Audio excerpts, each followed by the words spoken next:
Balanço Geral de hoje vai contar a história que está bem debaixo destas águas. Para isso, vamos fazer uma espécie de viagem no tempo. Vamos voltar à década de 40, quando em todo este local não existia nem sequer uma gota de água.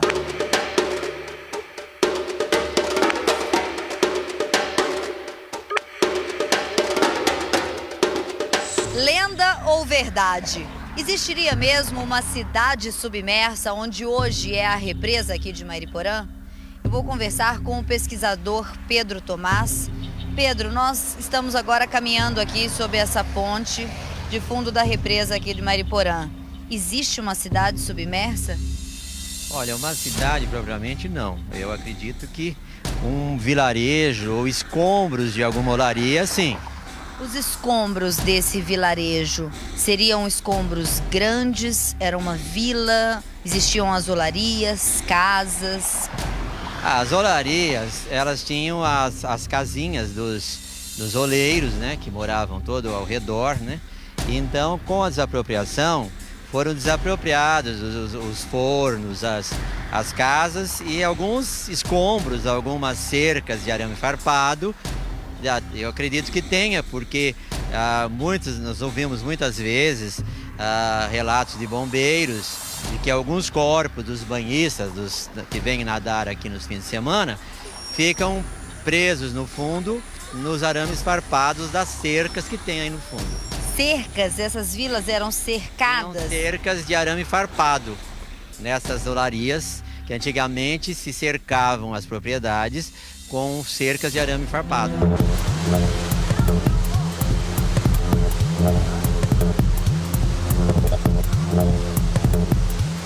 O que eles usavam para fazer os tijolos nas olarias, aqueles grandes buracos que eles usavam para fazer o tijolo, existe também uma história, não sabemos se lenda ou não, mas que esses sulcos na terra puxariam as pessoas que nadam aqui na represa. Isso é verdade? Eu já ouvi dizer que alguns corpos que desapareceram, coincidiu que a pessoa que mergulhou caiu justamente dentro de um desses poços de argila. E o corpo teria desaparecido e teria sido mais dificultoso a remoção do corpo.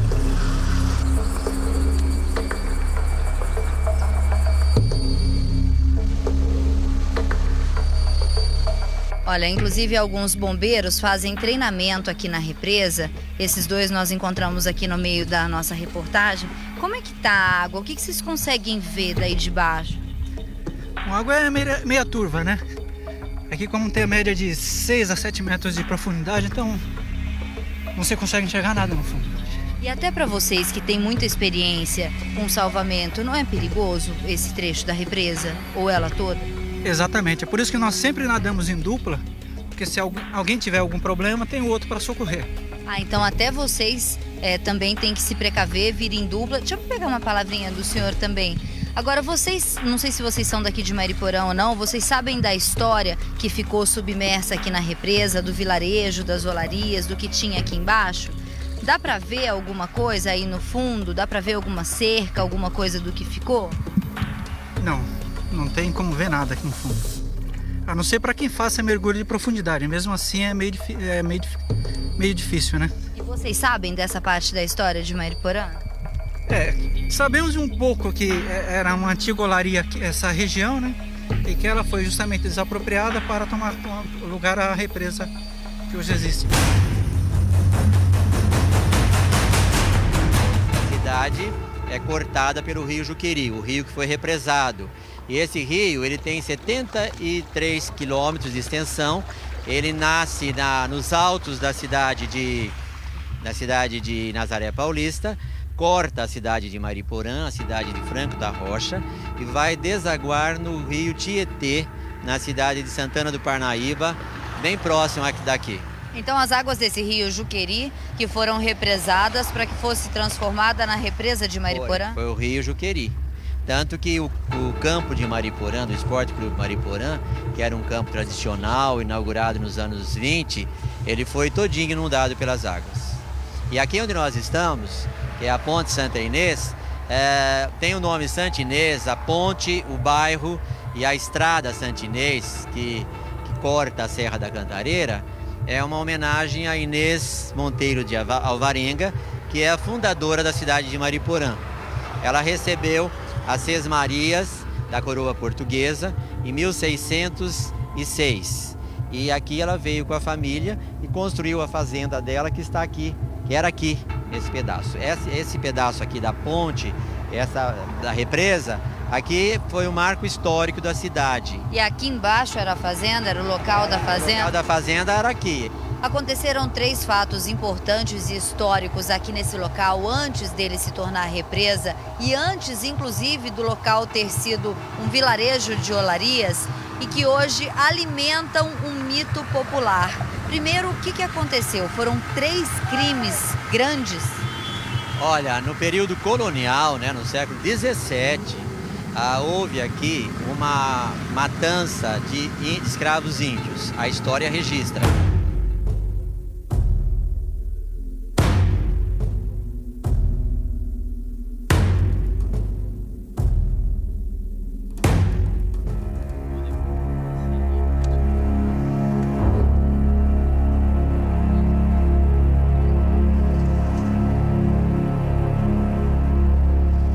Como havia uma guerra entre 2 famílias proeminentes de São Paulo colonial, a família Pires e a família Camargo, a família Pires era fundadora de Mariporã e a família Camargo fundadora de Atibaia, que eram arqui-inimigas. E na história consta que um paiol aqui, nessa fazenda, foi queimado, um grupo de escravos índios foi queimado vivo nesse paiol. Índios vivos foram queimados? Escravos índios, porque na época da colonização não havia ainda a escravatura negra, africana, era a escravatura indígena.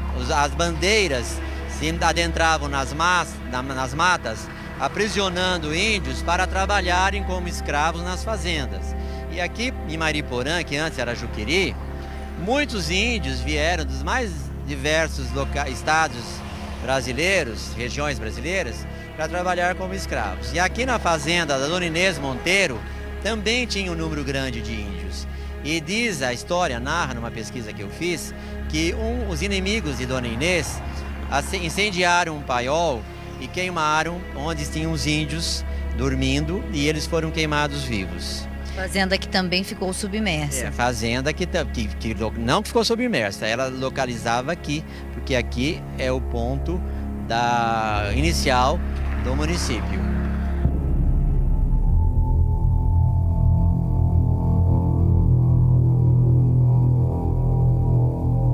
O que esses crimes, essas matanças que aconteceram no local alimentaram e alimentam até hoje alguns mitos que as pessoas comentam? O que são? As pessoas escutam gritos por aqui? Olha, nas minhas pesquisas, quando eu trabalhava na Escola Hermelina Albuquerque Passarella, os meus alunos levavam relatos para mim. E eles diziam que muitas pessoas dessa região da Cantareira, da Serra da Cantareira, da Vila Santa Inês, ouvem gritos, cavalgada, barulhos de cavalos na noite.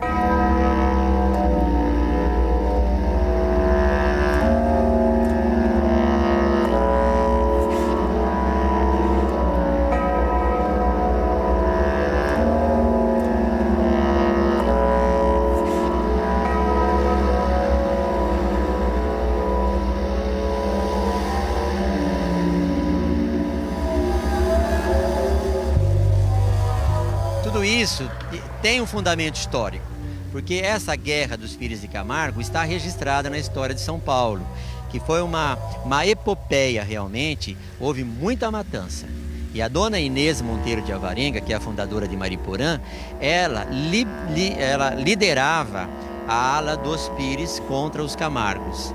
Tanto que ela é considerada hoje pela história como a mulher mais valente do século XVII e século XVIII. por conta dessas matanças, as pessoas aqui da região acreditam ouvir gritos vindo daqui, vindo dessas histórias? As pessoas ouvem esses gritos, ouvem esses galopes à noite e algumas pessoas narram. Então tem mistério aqui nessa represa. Inclusive, tem uma outra coisa que aconteceu aqui, muito triste, isso também na era colonial. O filho da Dona Inês Monteiro, fundadora de Mariporã, Alberto Pires, ele se casou com Leonor de Camargo. E houve um crime passional aqui, nessa capela da Santa Inês aqui. E os escombros ficaram embaixo d'água. O Alberto foi um crime passional. Ele assassinou barbaramente a esposa Leonor, porque a esposa Leonor o traía com o esposo. Isso está tudo registrado nos livros. Eu tenho até a bibliografia para apresentar para quem quiser ler. E foi triste isso aqui quando a polícia veio buscar o Alberto para prendê-lo. A Dona Inês, armada de uma cruz, fez de tudo para impedir que o filho fosse levado. E aí, o filho foi levado e ela, a cavalo, com um grupo de índios flecheiros, foram atrás para tentar libertar o filho. E quando chegou lá em Paraty, o filho foi jogado no mar com uma pedra no pescoço. E ela, num barco, tentando salvar o filho, não conseguiu. Aí ela jurou, de cima de uma pedra, que ela ia se vingar o filho. Então foi um período assim, muito terrível para a história de São Paulo. A Guerra dos Pires de Camargo foi sangrenta, muito sangue correu. Histórias que ficaram submersas. Histórias que o povo não sabe, mas que faz parte desse... Tem aqui a energia disso aqui, tá por aqui. Então quem é mais sensível, sente.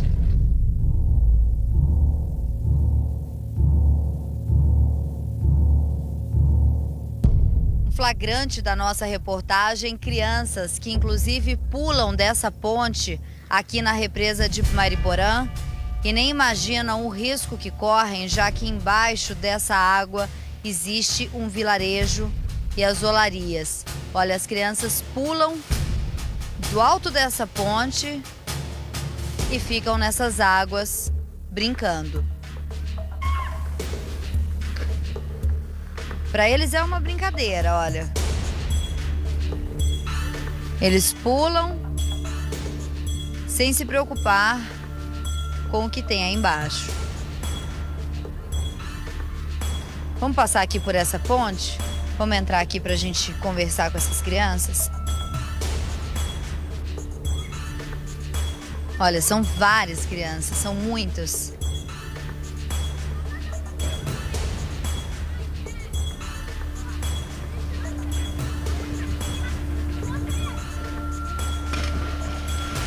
Oi!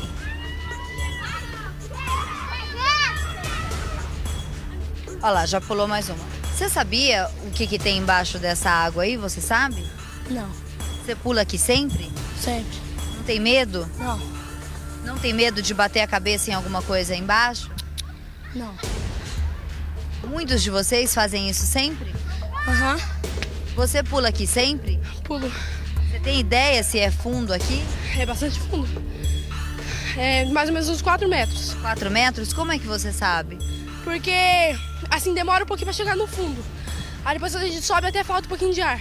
Aí depois nós vamos pra lá e a gente sai. Mas quando tá raso dá até pra chegar no chão. Você não tem medo? Não. Você sabe o que tem aí embaixo dessa água? Não. Nunca ouviu falar? Só que tinha uma olaria.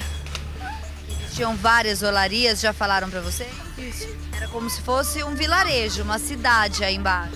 Isso. Não fica com medo sabendo que existia uma cidade aí embaixo? Não, mas agora, né, a gente pode ficar com medo. E você? Quantos anos você tem? 11. 11. Você tem quantos anos? 13. 13. Você também pulou. Você não ficou com medo? Não. Pula sempre aí? Pulo. Você sabia que tem uma cidade aí embaixo da água? Não. Porque ela chegou de Natal agora, também ela não mora aqui. Ela chegou de Natal. E pulou? Pulei. Olha, um outro agora vai pular. Vem aqui, desce aqui um pouquinho para eu conversar com você. E olha a altura que eles sobem nessa ponte. para poder pular na água. Pelo menos 4 metros aqui. Quantos anos você tem? 10. Sua mãe sabe que você tá aqui? Sabe? Ela deixa você pular daqui? Deixa. O que ela fala para você? Fala. Você sabia que lá embaixo tem uma cidade? Não. Fica com medo disso, de bater em alguma coisa, algum buraco, algum forno de olaria? Não fica com medo? Não. Bom, e as crianças continuam se arriscando, a maioria afirma que não tem medo. Algum amigo de vocês, algum conhecido de vocês aqui já morreu aqui nessa represa? Já ouviu falar disso? Não. Esse do meu não. Já quase morri. Já ouviu algum caso? Já? Vem cá. Como é seu nome? Núbia. Núbia, quantos anos você tem? 14. Você não pula aqui? Eu não. Já morreu alguém que você conhece aqui nessa água? Conheço o pai da minha irmã. Pai da sua irmã? Como é que foi? Ele não sabia nadar e pulou. Ele se afogou ou bateu a cabeça em algum local? Se afogou? Tentaram salvar, mas não deu.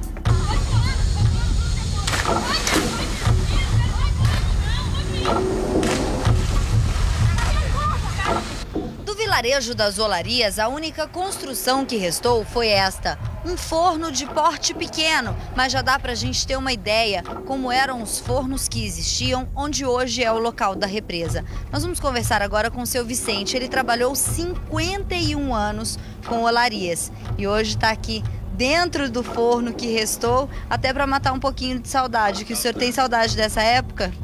Justamente, tem bastante saudade.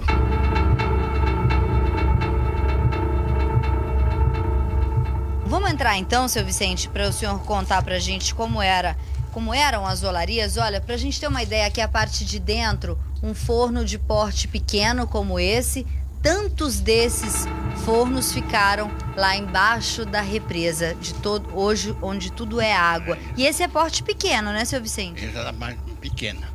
Tem fornos grandes que vai até 80 mil tijolos. Aqui quantos mil tijolos eram queimados? 40 mil. 40 mil. Tem a marca ainda ali na parede, né, seu Vicente? Essa marca aqui é onde ficava o fogo. Onde ficava o fogo, né? Punha a lenha para 3 dias e 3 noites a gente ficava queimando. 3 dias e 3 3 noites. Olha, deixa eu colocar a mão aqui só pra gente mostrar a marca, olha. Aqui onde ficava o fogo, hoje já tá tampado. Na verdade, esse forno hoje, ele é usado aqui só como depósito. E o genro do senhor fez questão de preservar esse forno, essa construção, para preservar a história do trabalho do senhor. E de tantas outras pessoas, né? Tem tanta gente que trabalhou aqui. O senhor tem saudade da época das olarias? Eu tenho saudade mesmo. Muita. Bastante. E é impressionante a gente, dentro de um forno como esse, dessa construção que funcionou como forno, esse de porte pequeno, a gente conseguir imaginar que uma construção desse tamanho e que era considerado de porte pequeno, tudo isso ficou embaixo da água.